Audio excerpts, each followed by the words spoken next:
I'm Vietnamese, by the way. She saw me and she said, "Oh, you Chinese people have lovely olive skin." And my brain was like, I'm not Chinese. Divination, you can divine on your watch, with the numbers on your watch. You can divine from tea leaves. You can divine from the tarot. Okay. But my interest isn't in divination. Okay. My interest is in why have we got these 22 cards and what do they mean? We can see those 4 cards together as actually being a subset of the major arcana. I always ask my guests, do you have a funny story or a tragic story to share that has a spiritual life lesson? The topic is about tarot today. Yeah. And me and you, I'm really excited about what your knowledge is on tarot. I'll tell you what my experience is. There's one time it was really hard for me to have a baby. I didn't know whether I could have babies. And I just needed to know whether I was going to have any. Because I've been trying for a year and a half, nothing was happening. My friend at work said, "Come and speak to my psychic lady." She managed to predict that my mum was going to buy orange pillowcases, and she predicted all these different things. And I thought, oh, do you know what? I'm not going to poo-poo anything until I've tried it. Anyway, I rocked up at the lady, and I knew that sometimes people cold read, and I didn't want that to be the case. So I took my wedding ring off. I was married to an English man, and I didn't want to give her any indications. And she saw me. I'm Vietnamese, by the way. She saw me and she said, "Oh, you Chinese people have lovely olive skin." And my brain was like, I'm not Chinese. And she goes, "Oh yeah, your boyfriend," I was like, I'm married, is like, has a great Chinese takeaway. I was like, oh my God, like what is she doing? And obviously my ex-partner, he doesn't own a takeaway. He's an English engineer. And then I thought, oh, this is going to be a waste of time, but I'm not going to poo-poo the idea. She, my friend liked this woman for a reason. So I just sat down and she went, "Oh, I can predict that you're not going to go on holidays to any terrorist places or places that are going to be bombed." And I thought, oh my God. And then I thought, oh, no. Yeah. And then she goes, "Oh, where are you going to go on holidays? Somewhere hot, beachy." I thought, that's likely, yes. Although that's going to be the case for most people. And then I was just thinking, oh, I better go home, maybe just call it quits. Until she brought out the tarot cards, and I just wanted to hear what she said about the tarot cards. And so she said to me to touch it and put my intention in it and the energy in it. And I believe that, and then I thought, okay, I'm going to go into the zone, put my energy, ask the question, am I going to have babies? Am I ever going to have kids, because I've been trying for so long.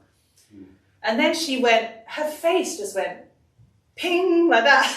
All of a sudden, she's reading these cards, she went into the zone, like, I don't know what came over her. But she went, "Your husband, his initials is TWC." And like, she said his name, like Thomas something. And she said his name. And I was like, whoa, that's very accurate. And then she went, "Yes, you are going to have 2 babies. And they're going to be 2 girls." Which I do now. I've got 2 babies and 2 girls. Well, that's right then. And she went for a load of other stuff, which was kind of weird and very truthful as soon as the tarots came out. And so now, even though she had lots of things that weren't right from the beginning, as soon as I put my intention and my energy into the cards, everything kind of went smoothly. And that I went away having the information I needed, and it made me calm. And it just that's all I needed, basically, some sort of reassurance that I was able to have children at the time when I was being really stressed out about it. But that's the funny story. That's your tarot story. That's my tarot story. And for a lot of people, tarot is about divination. Yeah. But the first thing I have to do is de-link that. Oh, okay. Because, divination, you can divine on your watch, with the numbers on your watch. You can divine from tea leaves. You can divine from the tarot. Okay. But my interest isn't in divination. Okay. My interest is in why have we got these 22 cards and what do they mean? Yeah. Why have we been passed down these cards through the ages, Well, I mean, there's 78 tarot cards. Okay. 56 of them are like playing cards, 1 to 10, the picture cards, whatever. But so we can discard them really as of interest, in my opinion. Those ones. There's 22 cards of the major arcana. These have been passed down by the gypsies. They've come through a nomadic lineage. Some people say the gypsies are like the Egyptians. So maybe they even came from ancient Egypt. Well, my interest in this has been to try and work out holistically what does this mean? You know, how does it all fit together? Rather than detailing onto each card, you know, I think first we need to try and understand it from a whole. You know, what is this from a whole?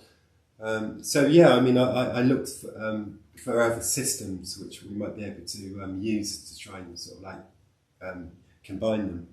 And one of them is the Tree of Life. The Tree of Life has been given to us by Adolf Kircher in 1652, a long time ago, right? But ever since then, it's been copy and pasted, and some of the planets have been moved around on there and things like that by various people.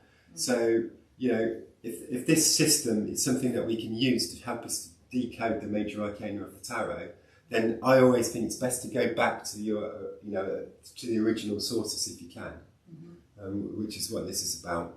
What is the original source?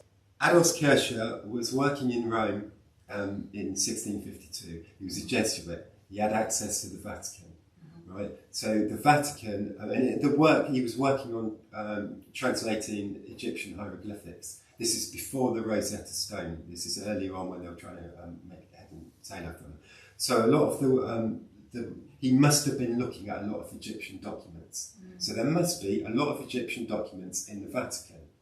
And I believe that when the Alexandria Library was burned, that, you know, and this was like 2,000 years ago, that those documents were moved to the Vatican. And because he presents the Tree of Life in the middle of his book all about Egypt, then I have to conclude that the Tree of Life is an ancient knowledge which came from ancient Egypt. And how would you say it helps other people? Well, I mean, people use it for divination. You know, I mean, for me, it's a book. It's the Book of Thoth, you know, and it's an ancient Hermetic philosophy. And it's like a distillation of lots and lots of ancient knowledge. What would you say that you found most insightful? Well, I would say try and go back in history if you're interested. So we're going to put this in. So we've got here a list of the tarot cards that was presented in the 1470s, and the cards were in a different order then. You know, some of the cards were a different name then. You know, so if we're really trying to understand, you know, what this system is, we need to be prepared to sort of like discard some of the changes that have been made in more contemporary times and get back to the original source. It's being able to put things together. Like, for example, we've got the Empress, the Emperor, we've got the Popess, and, you know, we can see those four cards together as actually being a subset of the major arcana, because you've got two married couples.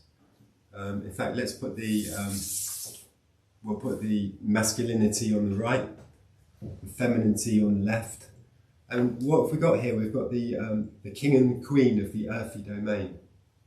And here we've got the king and the queen of the spiritual domain, the high priest and high priestess. So we can see that this subset of four is quite sort of relevant. So rather than looking at 22 pieces in the jigsaw puzzle, we can now say, well, okay, we've still got 18. My approach has been to look for the subsets and then sort of like, you know, build it up in that way.